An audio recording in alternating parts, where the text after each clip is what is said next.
So hello friends, welcome back to live trading box. मैं धीरज स्वागत करता हूं आपका इस चैनल में, जिसमें हम डेली फाइंड आउट करते हैं level Nifty and bank Nifty के लिए और अपने ट्रेड को करते हैं प्लान। तो बिना टाइम गवाए चलिए शुरू करता है आज का वीडियो। आज हम रिकैप नहीं करेंगे। रिकैप आप पुराना वीडियो देख करके उसको कंपेयर कर लीजिए मार्केट के साथ में कि हमने क्या एक्यूरेटली हमने ट्रेड को प्लान किया था और कैसा मार्केट में हमको मूव देखने को मिला। तो चलिए सीधा शुरू करते हैं। कल के लेवल के लिए हम किन लेवल पे ट्रेड को अपने प्लान कर सकते हैं। तो सामने आपके निफ्टी का चार्ट खुला हुआ है। निफ्टी में अब हमारे पास में जो क्लोजिंग हमको मिली है वो नेगेटिव स्टेज पे क्लोजिंग मिली है। एक वीक क्लोजिंग हमको मिली है आज के दिन। तो हमारे पास अभी नो ट्रेड जोन बन जाता है, जो कि बनता है 25,050 से लेकर के 25,150 के बीच का। अगर प्राइजेस कल के दिन यहाँ से इस जोन में जाने के बाद ऊपर की तरफ को मूव करेंगे तो हम प्राइजेस में एक ऊपर की तरफ के लिए मूव दे सकते हैं। अगर यहाँ से जाएगा प्राइस नीचे तो हम नीचे के लिए प्राइजेस में एक मूव दे सकते हैं इन लेवल्स के लिए। तो चलिए डिटेल्स में बात करते हैं कि हमको किन ओपनिंग सिनेरियो में क्या हमने अपने ट्रेड को हमको किस डायरेक्शन में प्लान करना चाहिए। तो सबसे पहले अगर हम बात करेंगे कि फ्लैट ओपनिंग की, अगर प्राइजेस फ्लैट ओपन होते हैं इस वाले जोन में कहीं पे भी, तो हम कुछ नहीं करेंगे, वेट करेंगे प्राइस एक्शन बनने का। यहाँ पे जाने के बाद में कोई हमको ऊपर की तरफ आली चार्ट पे कोई कंफर्मेशन मिलती है ऊपर के लिए, तभी हम ट्रेड को प्लान करेंगे। अदरवाइज नहीं तो हम राइज सेल ऑन राइज का ही एक सर्च रखेंगे ऊपर। अगर प्राइजेस अगर प्राइजेस यहाँ पे हमको इस जोन में आने के बाद में एक ऊपर की तरफ के लिए कोई कंफर्मेशन कैंडल देती है तो हम ऊपर के लिए ट्रेड को प्लान करेंगे, जिसका कि हम नीचे स्टॉप लॉस लगाएंगे ये वाला जो कि है 25,050 का। और ऊपर के लिए जो पहला टारगेट हम लगाएंगे सीधा यहाँ पे लगाएंगे 25,265 का। मे भी प्राइजेस कल थोड़ा सा एक प्राइस एक्शन बना करके ऊपर जाए, यहाँ से प्राइस एक्शन बना करके वापस इसमें सपोर्ट ले और इसी इसी ड्यूरेशन में प्राइस यहाँ पे क्लोज हो जाए। लेकिन मोस्ट प्रोबेबली चांसेस है कि ये प्राइजेस अगर ये वाला रेंज तोड़ेंगे, इसका अपर बैंड जो कि है 25,127 का, इसके ऊपर अगर तोड़ेंगे तो प्राइजेस ऊपर की तरफ के लिए जा सकते हैं, जिसका कि ऊपर के लिए जो फर्स्ट रेजिस्टेंस जोन जो है वो रहेगा 25,265 का। और ये टूटने के बाद में प्राइजेस हमको ऊपर की तरफ, जो काफ़ी दिन से हमारा एक रेजिस्टेंस बना हुआ है 25,340 का, भी हमको लेवल दिखा सकता है ऊपर की तरफ के लिए ये लेवल टूटने के बाद में। लेकिन अगर प्राइजेस नीचे टूटेंगे, यहाँ पर क्या है, यहाँ पर एक लंबा सा स्विंग आने के बाद में एक प्राइजेस में ए बी, ये जो बनता है ये वाला जोन बनता है वेव बी या वेव टू का जोन बनता है। अगर ये जोन यहाँ पे फेल होता है तो प्राइजेस ये वाला जो स्विंग है स्मार्ट मनी लिक्विडिटी की तरफ को बढ़ेंगे और जो जोन बनेगा वो ये वाला जोन बनेगा। तो उसके बारे में बात करते हैं कि प्राइजेस इसके नीचे निकलेंगे, दैट मीन्स ये वेव बी फेल हो रहा है और यहाँ से प्राइजेस नीचे जा रहे हैं, मतलब यहाँ पे कोई बायर इंटरेस्टेड नहीं है। तो यहाँ पे जाने के बाद में फर्स्ट जो स्मार्ट मनी जोन जो निकलता है वो निकलता है हमारा 24,930 से लेकर के 24,970 का। यहाँ पे जाने के बाद में देखेंगे, वेट करेंगे, यहाँ पे अगर कोई कंफर्मेशन ऊपर की तरफ मिलता है तो तभी प्लान करेंगे, अदरवाइज नहीं तो हम प्लान नहीं करेंगे। मे बी यहाँ पे क्या हो सकता है, ये पूरा फेल होने के बाद में प्राइजेस एक बार यहाँ पे ऊपर की कोशिश करके फिर वापस नीचे इस वाले जोन में आए। इस वाले जोन में आने के बाद में हमको यहाँ पे ज़रूर प्लान करना चाहिए, जिसका कि हमको नीचे स्टॉप लॉस लगाना चाहिए 24,800 का और ऊपर की तरफ जो टारगेट लगाना चाहिए वो लगाना चाहिए 25,000 का ऊपर की तरफ के लिए। तो अगर कहीं पे भी गैप में खुलते हैं प्राइजेस, कहीं नीचे गैप में खुलते हैं इस वाले जोन में जो कि है 24,900 से लेकर के 25,000 के बीच में कहीं पे प्राइजेस खुलते हैं और यहाँ पे आने के बाद में प्राइजेस रुक जाते हैं। रुक जाने के बाद में कोई अर्ली चार्ट पे हमको कोई कंफर्मेशन ऊपर की तरफ मिलती है तभी हम ट्रेड को ऊपर प्लान करेंगे।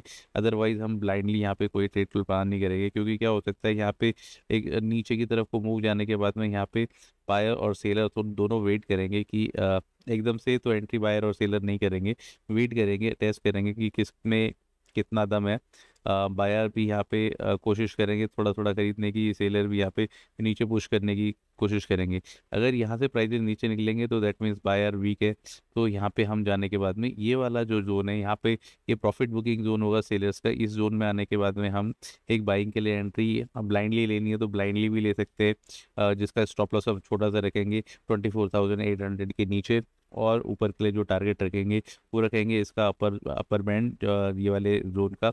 क्योंकि यहाँ पे आने के बाद में जो प्राइजेस जाएंगे, यहाँ पे जो फंसे लोग रहेंगे यहाँ से एग्जिट करने की कोशिश करेंगे, जो प्राइजेस को एक इनिशियली मूव नीचे की तरफ या रिट्रेसमेंट की तरफ के लिए मूव कर सकता है। तो इसका यहाँ से लेने के बाद में जो ऊपर पहला जो टारगेट होगा वो रहेगा हमारा 25,000 या फिर 24,970 के आसपास का। ये हमारा ऊपर के लिए आपको टारगेट को रखना चाहिए। अगर प्राइजेस खुलते हैं इसके ऊपर कहीं पे भी गैप में और एक बार प्राइस एक्शन बना करके फिर वापस इस जोन में आकर के सपोर्ट लेकर लेते हैं और यहाँ पे टाइम बिताते हैं, या फिर कोई भी अर्ली कैंडल कोई भी यहाँ पे ऊपर खुलने के बाद में कोई भी अर्ली कैंडल इस वाले लेवल के ऊपर हो जाती है क्लोज, जो कि है समवेयर अराउंड 25,180 के आसपास में, इसके ऊपर अगर क्लोज करती है early candle without breaking this low, तो हम ऊपर के लिए ट्रेड प्लान करेंगे, जिसका कि हम पहला टारगेट लगाएंगे ये वाला जोन जो कि है 25,265 का। और यहाँ पे जाने के बाद में हम अपना 40% का जो अपनी जो होल्डिंग है उसको बुक करेंगे, उतना प्रॉफिट बुक करेंगे और 60% को कैरी करेंगे। अगर प्राइजेस इसमें रेजिस्टेंस फेस करते हैं और टाइम बिताते हैं इसी जोन में, तो हम एग्जिट हो जाएंगे। अगर इसके ऊपर टाइम बिताते हुए हम होल्ड करेंगे और जैसे ही कोई प्राइस एक्शन ऊपर की तरफ के लिए बनता है तो हम अपनी वापस से 40% ऐड करेंगे और जो ऊपर के जो टारगेट लगाएंगे, पहला टारगेट लगाएंगे हम 25,340 से लेकर के 25,365 का, और जो सेकंड टारगेट हमारा होगा वो ये वाला जो कि है 25,430 का। तो ये थे निफ्टी के लेवल्स, ये थे निफ्टी का प्लान, हमको किन लेवल में कैसे किस डायरेक्शन में अपने ट्रेड को प्लान करना है। अब बात करते हैं बैंक निफ्टी की, कि बैंक निफ्टी में हम अपने ट्रेड को कैसे प्लान कर सकते हैं।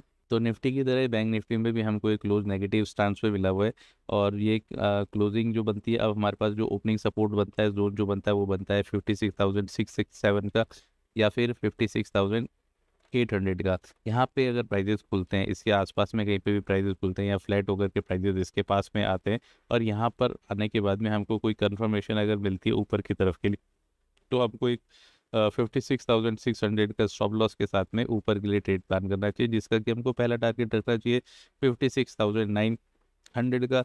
और 930 या 940 के ऊपर निकलने के बाद में अगर यहाँ पे सपोर्ट इसमें मिलता है तो प्राइजेस को हम होल्ड कर सकते हैं फॉर द टारगेट ऑफ 57,400 तक के लिए ऊपर टारगेट देखने को मिल सकते हैं बैंक निफ्टी में, अगर ये वाला लेवल सस्टेन होता है और इसके ऊपर प्राइजेस टिकते हैं तो। वहीं अगर प्राइजेस अगर यहाँ पे सपोर्ट नहीं लेते हैं, प्राइजेस इसके नीचे जा करके इसको एज ए रेजिस्टेंस फेस करते हैं, तो क्या क्या होगा कि यहाँ पे जो बायर होंगे वो कॉन्फिडेंस नहीं होंगे, क्योंकि ये वाला जो जोन है, ये वाला जोन वेव बी का जोन है, सेम निफ्टी की तरह। यहाँ पे वेव बी में अगर यहाँ पे सेल बायर इंटरेस्टेड नहीं होंगे तो दैट मीन्स सेलर अग्रेसिव है, बायर कोई है नहीं, तो ये प्राइजेस को नीचे की तरफ के लिए पुश करेगा और प्राइजेस यहाँ से धीरे धीरे नीचे जाएगा इस वाले लेवल पे। ये वाला लेवल एक स्मार्ट मनी जोन है। यहाँ पे आने के बाद में हम देखेंगे कि प्राइजेस कैसे यहाँ पे रिएक्ट करते हैं। यहाँ पे आने के बाद में प्राइजेस अगर हैमर टाइप में कैंडल्स बनाते हैं या फिर कोई हमको बुलिश सिनेरियो मिलता है कैंडल या कंफर्मेशन हमको ऊपर के लिए मिलता है, तो हमको यहाँ से ट्रेड एक ज़रूर प्लान करना चाहिए, जिसका कि हमको स्टॉप लॉस लगाना चाहिए 56,300 का, और ऊपर के लिए जो पहला टारगेट हमको लगाना चाहिए वो हमको लगाना चाहिए 56,700 से लेकर के 56,800 का। यहाँ पे आने के बाद में अपने हम 40% प्रॉफिट को बुक कर लेना चाहिए। अगर प्राइजेस यहाँ पे जा करके रेजिस्टेंस फेस करते हैं तो हम एग्जिट हो जाएंगे, और अगर यहाँ पे जाकर के सपोर्ट लेते हैं और ऊपर की तरफ के लिए मूव करते हैं, प्राइस एक्शन बनाते हैं, तो हम यहाँ पर अपना 40% वापस ऐड करेंगे और टारगेट लगाएंगे ये वाला लेवल जो कि है 56,936 से लेकर के 57,000 का। यहाँ पे आने के बाद में अपने प्रॉफिट को हम बुक करेंगे और देखेंगे प्राइस इसके ऊपर होल्ड करते हैं या इसके नीचे होल्ड करते हैं। अगर प्राइजेस गैप में ओपन होते हैं कहीं पे भी इस वाली कैंडल के ऊपर 56,900 के ऊपर क्लोज होते हैं और सस्टेन कर जाते हैं विदाउट ब्रेकिंग दिस लो, और यहाँ पे कोई अर्ली कैंडल क्लोज कर जाती है इसके ऊपर लेवल के ऊपर, तो हम क्या करेंगे, हमको एक ट्रेड प्लान करेंगे ऊपर की साइड के लिए, जिसका कि हम स्टॉप लॉस लगाएंगे इस वाली कैंडल का बॉटम, और ऊपर के लिए जो टारगेट लगाएंगे हम लगाएंगे 57,400 से लेकर के 57,500 तक के बीच के। यहाँ पे आने के बाद में प्राइजेस में एक ठहराव आ सकता है, यहाँ पे रेजिस्टेंस फेस कर सकते हैं और यहाँ से प्राइजेस तो एक प्राइस एक्शन बना करके करेक्शन अपना वेव को पूरा कर सकते हैं। लेकिन अगर प्राइजेस इसके ऊपर टिकते हैं तो दैट मीन्स यहाँ पे कोई सेलर इंटरेस्टेड नहीं है अभी यहाँ पे शॉर्ट करने में, और बायर भी कॉन्फिडेंट है जो कि यहाँ पे प्रॉफिट बुक नहीं कर रहे, तो वो प्राइजेस को फर्दर मूव करेगा ऊपर की तरफ के लिए। जो उसके नेक्स्ट टारगेट्स होंगे, जो भी लाइव मार्केट में अपडेट्स होंगे, वो अपने टेलीग्राम चैनल पर मैं जरूर बता दूंगा आपकी हेल्प के लिए। तो ये थे level Nifty and bank Nifty के लिए। तो आप मुझे कमेंट करके बताइए कि आपको ये वीडियो कैसा लगा। अगर आपको ये वीडियो अच्छा लगा हो तो आप इसे लाइक कीजिए, अपने ट्रेडर दोस्तों के साथ में सब्सक्राइब कीजिए, और ऐसे ही इनसाइट जानने के लिए हमें फॉलो कीजिए एक्स पर या फिर टेलीग्राम पर या फिर यूट्यूब पर। तो फिर मैं मिलूंगा आपको नए वीडियो में अगले दिन के लिए। तब तक के लिए खुश रहिए, स्वस्थ रहिए, प्रॉफिटेबल रहिए और अपना बहुत अच्छे से ध्यान रखिए। थैंक यू, धन्यवाद एंड बाय बाय।